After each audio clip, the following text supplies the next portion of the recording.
बांधकाम व्यावसायिकाकडून फसवणूक झाल्यानं सेवानिवृत्त अधिकाऱ्यानं आत्महत्या केल्याची धक्कादायक घटना पुण्यातील बाणेरमध्ये घडली।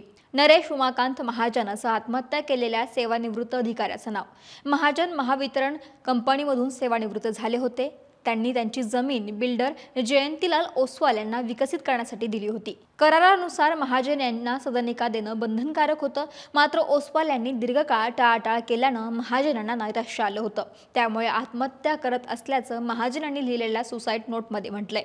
ओसवाल बिल्डर आम्हाला त्या जमिनीचा ताबा देत नाही, उलट मनमानी कारभार करत असतात, माझा त्यांना तळतळाट लागेल असंही त्यांनी सुसाईड नोटमध्ये म्हटलं। बिल्डर जयंतीलाल ओसवाल यांना विकसित करण्यासाठी दिलेल्या जागेवरती अर्धवट बांधलेल्या इमारतीच्या 7व्या मजल्यावरून उडी मारत महाजनांनी आत्महत्या केली।